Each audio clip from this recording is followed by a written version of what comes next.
The twinkling of stars observed at night is primarily due to the atmospheric phenomenon of dash. So మనకు twinkling of light అంటే light ఏంటివి twinkling of light అంటే stars ఏమవుతాయి మెరుస్తూ ఉన్నట్టుగా మనకు అవుపించడం జరుగుతుంది. మెరుస్తూ ఉన్నట్టుగా కనుక మనకు అవుపించినట్టయితే అది దేనివల్ల అవుపిస్తుంది అంటున్నాడు. దేనివల్ల అవుపిస్తుంది అంటే మ్యాథ్స్ అయిపోయిందా? దేనివల్ల అవుపిస్తుంది అంటున్నాడు. దేనివల్ల అవుపించడం జరుగుతుంది? Atmospheric refraction. అట్మాస్ఫియరిక్ రీఫ్రాక్షన్ వల్ల మనకు మెరుస్తూ ఉన్నట్లుగా అవుపించడం జరుగుతుంది. సో నక్షత్రాల నుండి అంటే స్టార్స్ నుంచి ఎప్పుడైతే వాతావరణంలోనికి కాంతి కిరణాలు వాతావరణంలోనికి ప్రవేశిస్తాయో వాతావరణం లోపల ఈ యొక్క ఎయిర్ యొక్క పొరలు ఎయిర్ యొక్క లేయర్స్ అనేది డిఫరెంట్ డెన్సిటీ ఉంటాయి, డిఫరెంట్ సాంద్రతలు ఉంటాయి. ప్రయాణిస్తూ ఉన్నప్పుడు అది ఏమవుతుంది చాలాసార్లు రిఫ్రాక్షన్ అవుతూ ఉంటుంది కాబట్టి మనకు కంటికి నక్షత్రాలు మెరుస్తూ ఉన్నట్టుగా అవుపించడం జరుగుతుంది. So atmospheric refraction, not scattering of light, atmospheric refraction అనేది పెట్టాలి. Next question 242. How many times does A ray of light undergo refraction when it passes completely through a parallel rectangular glass slab? Parallel rectangular glass slab గుండా కనుక వెళ్ళినట్టయితే ఎన్నిసార్లు refraction అవుతుంది? Parallel rectangular glass slab. So ఏమవుతుంది, light ray ఒకసారి air నుంచి గ్లాస్లోకి వస్తుంది కాబట్టి ఇక్కడ ఒక దగ్గర రిఫ్రాక్షన్ అవుతుంది, మళ్ళీ స్ట్రైట్గా వస్తుంది, మళ్ళీ స్ట్రైట్గా వచ్చిన తర్వాత ఏమవుతుంది ఇక్కడ గ్లాస్ నుంచి ఎయిర్కి వస్తుంది కాబట్టి మళ్ళీ రీఫ్రాక్షన్ అవుతుంది కాబట్టి 2 times రీఫ్రాక్షన్ జరుగుతుంది. ఎన్నిసార్లు రీఫ్రాక్షన్ జరుగుతుంది? 2 times రీఫ్రాక్షన్ జరుగుతుంది అనేది correct answer.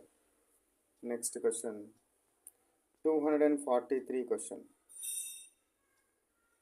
The refractive index of a specific glass with respect to air is 2. Then the critical angle for the glass-air interface is. So the refractive index of specific glass with respect to air is ఎంత 2 ఉంటుంది. Critical angle for the glass air interface ఎంత ఉంటుంది అంటున్నాడు. Critical angle of sine C is equal to 1/n principle నుంచి మనం తీసుకోవచ్చును. Sine C is equal to ఇది 1/2 అవుతుంది. So C is equal to sine inverse of 1/2. So 1/2 of sine inverse of 1/2 అంటే ఎంత? 30 degrees. సైన్ 30 ఈజ్ ఈక్వల్ 1/2 కదా, కాబట్టి answer is 30 degrees. Next one 244th question చూడండి. If thickness of glass slab is 4 centimeters, and the vertical shift of an object placed beneath it is 1 centimeter, vertical shift 1 centimeter, then the refractive index of the glass slab is how much? మనకు vertical షిఫ్ట్కి ఒక formula ఉంది. Vertical shift S is equal to T into 1 minus 1/n. So vertical shift యొక్క formula T into 1 minus 1/n. ఇక్కడ vertical షిఫ్ట్ది ఎంత ఇచ్చినాడు? Vertical షిఫ్ట్కు 1 ఇచ్చినాడు, is equal to T ఎంత ఇచ్చినాడు? 4 ఇచ్చినాడు. So thickness of the glass slab 4 ఇచ్చినాడు, 1 minus 1/n. సో దీన్ని మీరు సాల్వ్ చేయండి, you will get n is equal to 4/3 answer వస్తుంది. n ఈజ్ ఈక్వల్ 4/3 ఆన్సర్ వస్తుంది. First option is correct one. Next 245 question చూడండి. 245 question. Which of the following represents the correct formula relating refractive index, thickness of slab and vertical shift?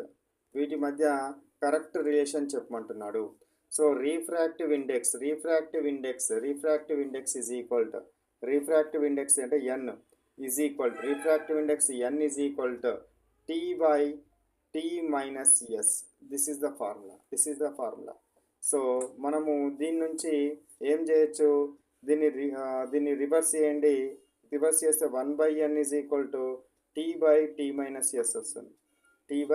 T minus S రావడం జరుగుతుంది. అంటే 1/n T minus S/T వస్తుంది.